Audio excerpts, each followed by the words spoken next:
Hello everyone, मैं doctor PC Phulara. आज इस वीडियो लेक्चर में आप लोगों को दो infinitely long current carrying wire हैं जो कि पैरेलल हैं एक दूसरे के। तो उसमें अगर हम करंट फ्लो करते हैं दोनों वायर में, तो उनके द्वारा जो उन दो वायरों के बीच में कितना फोर्स लगता है, तो उस फोर्स का हम यहाँ पर कैलकुलेट करेंगे। तो चलिए स्टार्ट करते हैं।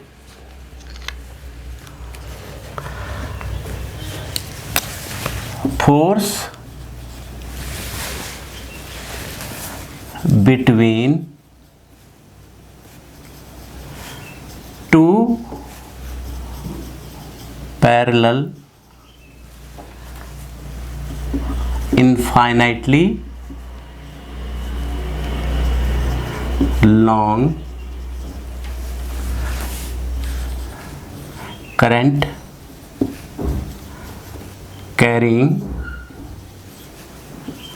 वायर्स। ये दो इनफाइनाइटली लॉन्ग हमारे पास करंट कैरिंग वायर्स हैं, कंडक्टर्स हैं। तो उनमें जो करंट फ्लो हो रही है, उन करंट के कारण उनके बीच में कितना फोर्स जो है प्रोड्यूस होता है, तो हम यहाँ पर फाइंड आउट करेंगे। सपोज ये दो वायर हैं,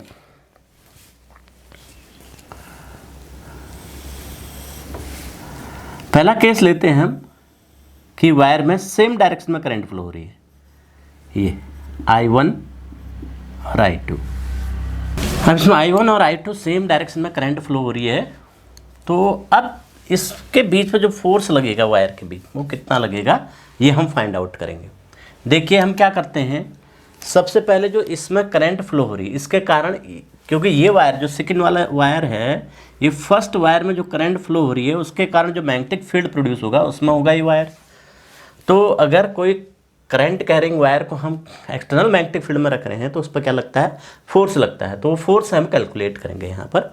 इसी प्रकार से जो फर्स्ट वायर है वो सेकंड वायर की क्या है, मैग्नेटिक फील्ड में है। तो मैग्नेटिक फील्ड में करंट कैरिंग हम वायर या कंडक्टर रख रहे हैं, तो उसमें क्या लगता है, फोर्स लगता है। तो इस पर भी फोर्स हम कैलकुलेट करेंगे, फोर्स की डायरेक्शन निकालेंगे, तो किस डायरेक्शन में फोर्स लगेगा ये हम फाइंड आउट करेंगे। तो अब चलिए पहले हम निकालते हैं, अगर सेम डायरेक्शन में करंट फ्लो हो रही है, तो जो फर्स्ट वायर है, फर्स्ट वायर के कारण ये जो वायर सेकंड रखा हुआ है जहाँ पर, तो वहाँ पर मैग्नेटिक फील्ड क्या होगी, ये हम फाइंड आउट करेंगे। तो हम जानते हैं मैग्नेटिक फील्ड जो है फर्स्ट वायर के कारण क्या होगा, magnetic field due to first wire. Magnetic field हमने करंट कैरिंग कंडक्टर के कारण जो है उसके नियर किसी एक पॉइंट पर मैग्नेटिक फील्ड इंटेंसिटी के लिए एक्सप्रेशन फाइंड आउट किया था पिछली वीडियो में।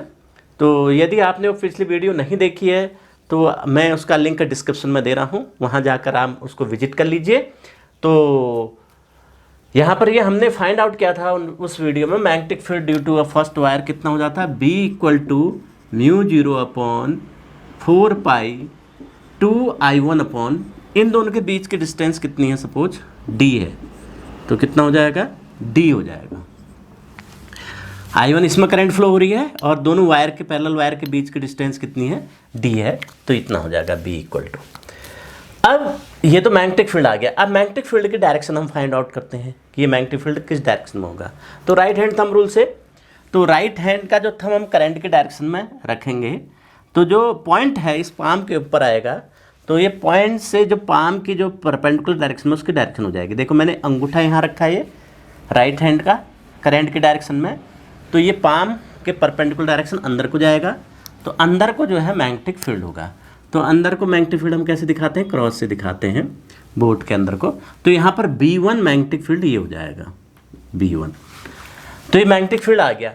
अब ये वायर जो है B1 मैग्नेटिक फील्ड में रखा हुआ है, तो B1 मैग्नेटिक फील्ड में ये वायर रखा है, तो इस वायर पर लगने वाला फोर्स कितना हो जाएगा, force on second wire due to magnetic field B1 के कारण कितना हो जाएगा, F कितना होता है, फोर्स ये भी हमने बताया था पिछले वीडियो में, ILB साइन थीटा। तो I1 करंट कितना, I2 फ्लो हो रहा है, इसमें I2 होगा क्योंकि सेकेंड वायर पर निकाल रहे हैं फोर्स, सेकेंड वायर पर फर्स्ट के कारण जो फोर्स F21 कर दीजिए। I2 करंट फ्लो हो रही है।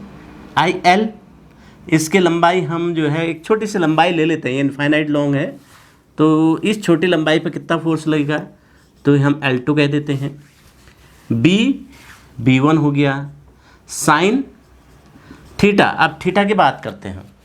थीटा किस किस के बीच में, L और B के बीच में एंगल कितना होगा। L की डायरेक्शन ये हो गई, L ये हो गया, और B क्या है, अंदर की ओर को है, तो L और B एक दूसरे से क्या है, 90 डिग्री पर है, तो L और B 90 डिग्री हो जाएंगे, साइन 90 डिग्री हो जाएगा यहाँ पर, और साइन 90 कितना हो गया 1, तो ये कितना आ जाएगा I2 L2 B1। अब B1 की वैल्यू यहाँ से हम पुट कर देते हैं, B1 कितना है, μ0/4π2I1/d, तो यहाँ पर पुट कर देते हैं, तो F21 कितना फोर्स लगेगा, I2 L2 μ0/4π2I1/d। अब यहाँ से क्योंकि हम इनफाइनाइटली लॉन्ग वायर के लिए निकाल पर कितना फोर्स लग रहा है, हम ये फोर्स निकाल रहे हैं, तो L2 हमारा जो है, हमने L2 ये कंसिडर कर रखा है छोटा सा पार्ट, तो L2 से हम डिवाइड कर देते हैं, हम फोर्स पर यूनिट लेंथ निकाल लेंगे, क्योंकि L2 इनफाइनाइट है, ये इनफाइनाइट वायर के कारण मैग्नेटिक फील्ड है, और ये इनफाइनाइटली लॉन्ग वायर है, तो हम फाइनाइट L2 नहीं ले सकते, तो हम क्या निकालते हैं उसमें, फोर्स पर यूनिट लेंथ। अगर यहाँ इनफाइनाइट रख देंगे इन्फिनिटी हो जाएगा फोर्स, तो इसलिए यहाँ पर क्या करते हैं हम कि फोर्स पर यूनिट लेंथ निकाल लेते हैं इनफाइनाइट वायर पर, तो फोर्स पर यूनिट तो L2 से डिवाइड कर देंगे, तो F21/L2 ये हो जाएगा, ये कितना आ जाएगा, μ0/4π2I1/I2/d। तो ये इतना फोर्स पर यूनिट लेंथ है, इतना लगता है। अब फोर्स पर यूनिट लेंथ ये कहाँ की ओर लगेगा, फोर्स की डायरेक्शन क्या होगी, ये फाइंड आउट करते हैं। तो कैसे फाइंड आउट करेंगे, हम निकालेंगे लेफ्ट हैंड, फ्लेमिंग्स का जो लेफ्ट हैंड रूल है, तो हम क्या करेंगे, मिडिल फिंगर, फोर फिंगर को हम कहाँ रखेंगे, इसके डायरेक्शन में, मैग्नेटिक फील्ड के डायरेक्शन में, और मिडिल फिंगर को कहाँ रखेंगे, करंट के डायरेक्शन में, तो फोर्स की डायरेक्शन क्या हो जाएगी, ये हो जाएगी। तो अंगूठे की जो थंब की डायरेक्शन है क्या हो जाएगी, फोर्स की डायरेक्शन हो जाएगी। तो left hand, Fleming's left hand rule, तो हमने क्या किया, जो फोर फिंगर है उसको कहाँ की ओर रखा, मैग्नेटिक फील्ड की डायरेक्शन में रखा, और जो मिडिल फिंगर है उसको उसके परपेंडिकुलर जो करंट की डायरेक्शन है उसके डायरेक्शन में रखा, और तो जो थंब की डायरेक्शन आ जाएगी फोर्स की डायरेक्शन। तो इस पर जो फोर्स लगेगा वो कहाँ की ओर लगेगा, अंदर की ओर को फोर्स लग जाएगा। तो ये F21/L2 force per unit length इधर की ओर को लगेगा। तो ये तो हमारा इस वायर के कारण इस पर जो फोर्स लग रहा है वो हमने फाइंड आउट कर दिया। हम अब निकालेंगे इस वायर के कारण इस पर कितना फोर्स लग रहा है, ये भी निकालेंगे।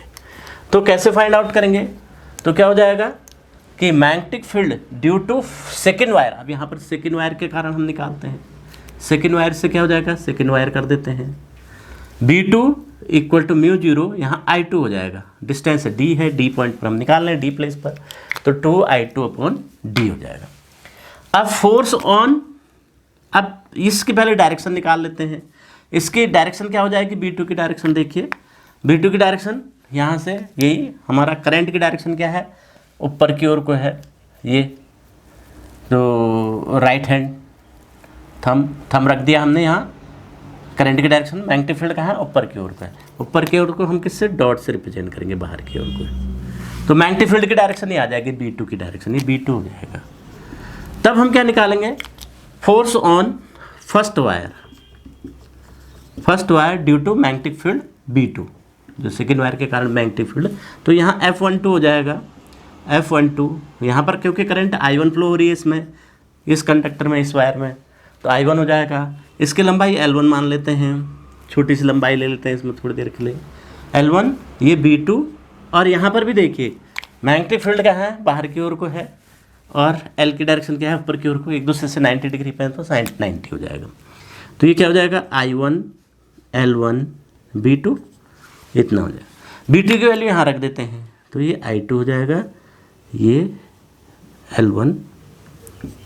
अब फोर्स पर यूनिट लेंथ निकालते हैं, 1 2 1 2 L1, तो ये हो जाएगा।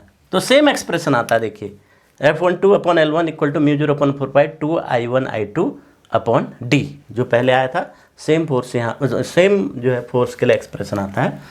तो यानी फोर्स पर यूनिट लेंथ इसका, अब इसकी डायरेक्शन हम निकालेंगे फोर्स की, वही लेफ्ट हैंड रूल, ये बाहर की ओर को है।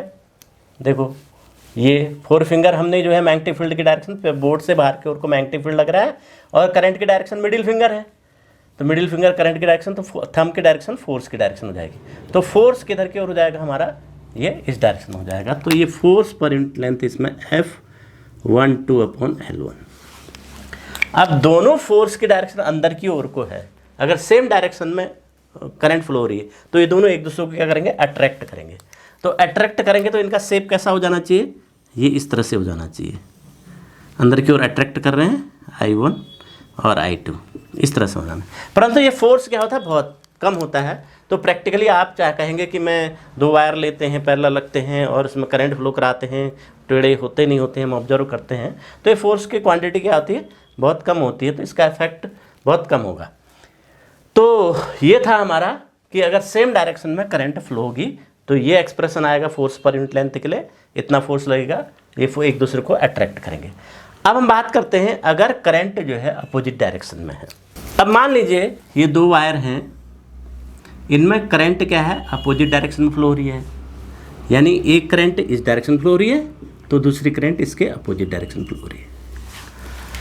तो और दोनों के बीच की डिस्टेंस D है, ये इनफाइनाइटली लॉन्ग है वायर, ये पैरेलल हैं दोनों के बीच की डिस्टेंस D है। तो वह सेम केस यहाँ पर भी करेंगे। यहाँ पर हम पहले मैग्नेटिक फील्ड निकालेंगे इस वायर के कारण, इस वायर पर। तो हम सबसे pहले मैग्नेटिक फील्ड निकालते हैं, मैग्नेटिक फील्ड इंटेंसिटी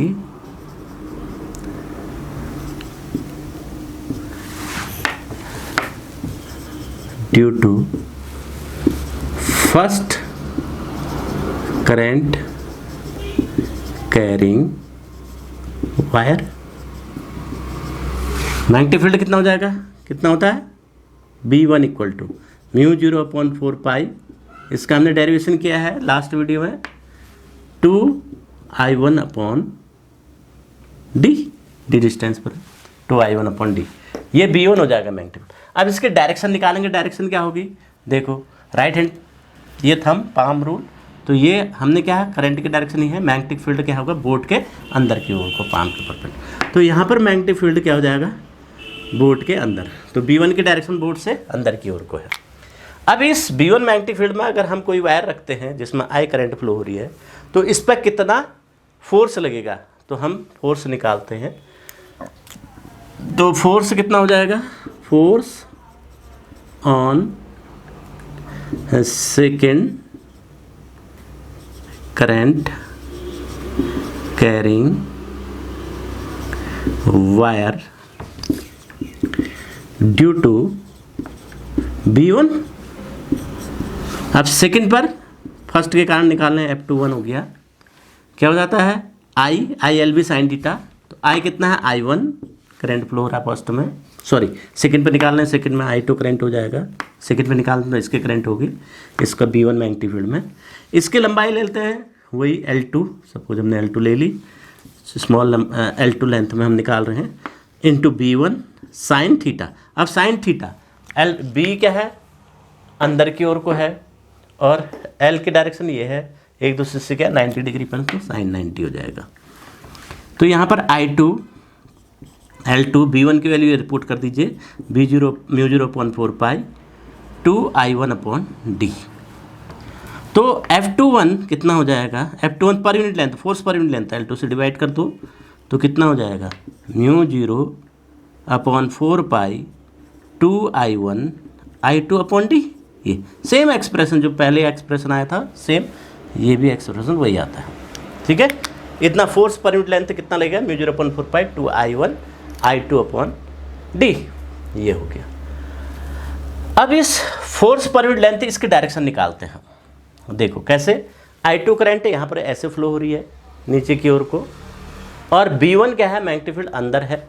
तो फ्लेमिंग्स लेफ्ट हैंड रूल से हमने मैग्नेटिक फील्ड अंदर की ओर को लगा दिया, ये 4 फिंगर मैग्नेटिक फील्ड की डायरेक्शन में रखा, और इसमें जो है और करंट की डायरेक्शन कहाँ की ओर होगी, नीचे की ओर, मिडिल फिंगर करंट की डायरेक्शन ही हो जाएगी, ये करंट की डायरेक्शन हो गई नीचे की ओर को। तो जो थंब की डायरेक्शन है वो क्या है, बाहर की ओर को हो जाएगी।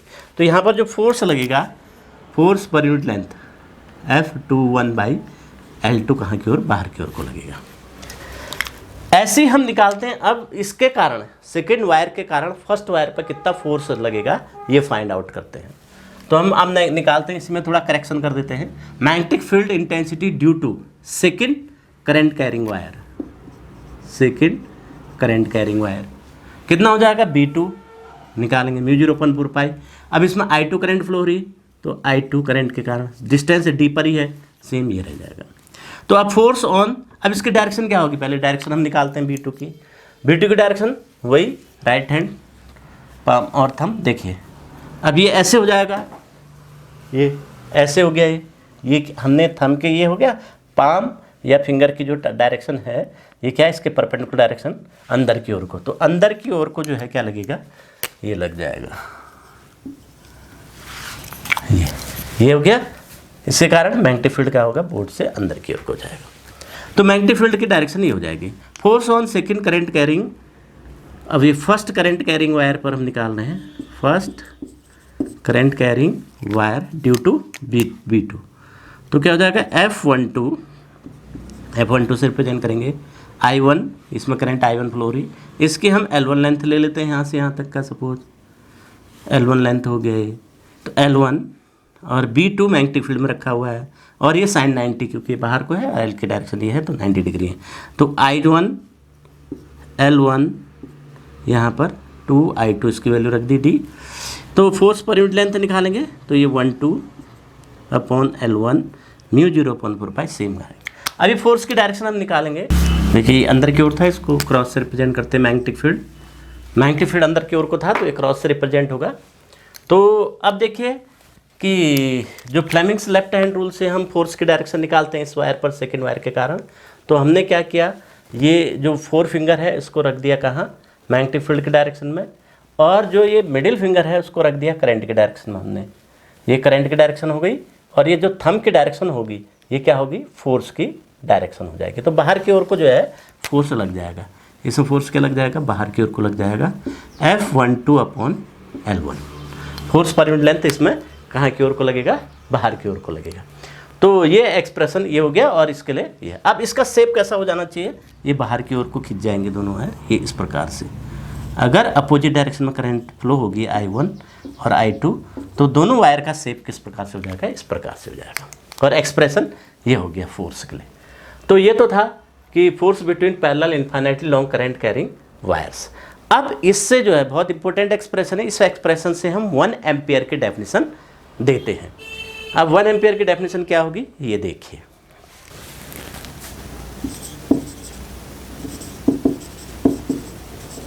वन एम्पियर करंट, तो 1 एम्पियर करंट क्या होती है, देखिए हमने फोर्स पर यूनिट लेंथ कितना निकाला, F/L इक्वल टू कितना निकाला, μ0/4π 2I1I2/D। यदि मैं I1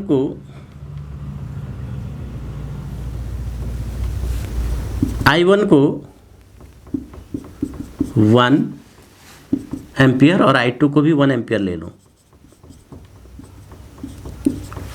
और D को मैं ले लेता हूँ 1 मीटर, बीच के डिस्टेंस, यूनिट डिस्टेंस यानी, ठीक है। तो फोर्स पर यूनिट लेंथ कितना हो जाएगा, μ0/4π। तो इसकी वैल्यू कितनी हो जाएगी, 2 × 10⁻⁷ न्यूटन पर मीटर, ये है।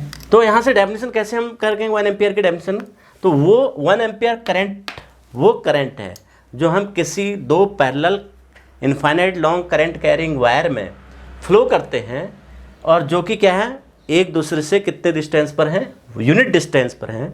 तो तब उनके बीच में यदि 2 × 10⁻⁷ न्यूटन पर यूनिट लेंथ पर जो है 2 × 10⁻⁷ न्यूटन का फोर्स लगेगा, तो तब हम कह देंगे वो करंट क्या है, 1 एम्पियर करंट है। यानी 1 एम्पियर करंट की डेफिनेशन क्या हो जाएगी, 1 ampere current is the amount of the current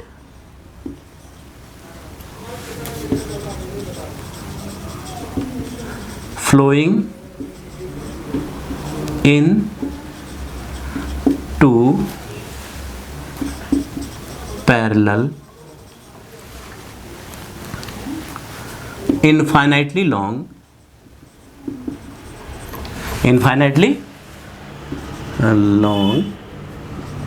current carrying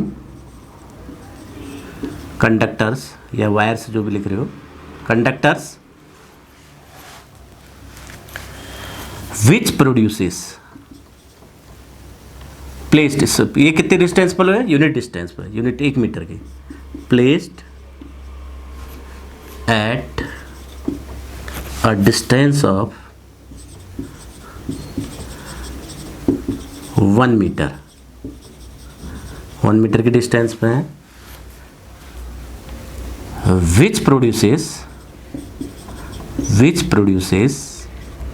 a force per unit length of conductors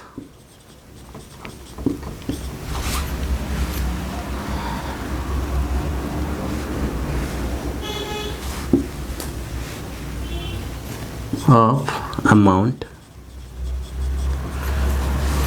2 into 10 to the power minus 7 Newton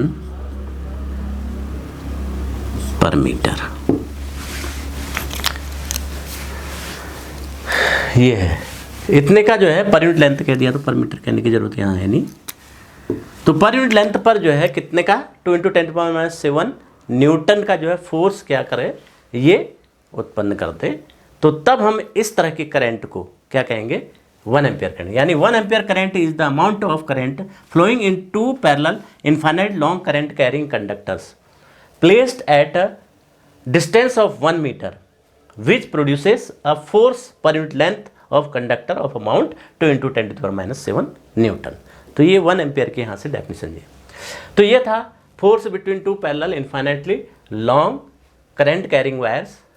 I hope ये force between 2 parallel infinitely long current carrying wires के बारे में आपको समझ में आया होगा, और इससे हमने 1 एम्पियर की डेफिनेशन भी निकाली, ये समझ में आएगी। यदि ये आपके समझ में आया तो इस वीडियो को लाइक करें और अधिक से अधिक शेयर करें, और अगर चैनल पर नए हैं तो चैनल को सब्सक्राइब करें। Thank you, bye bye.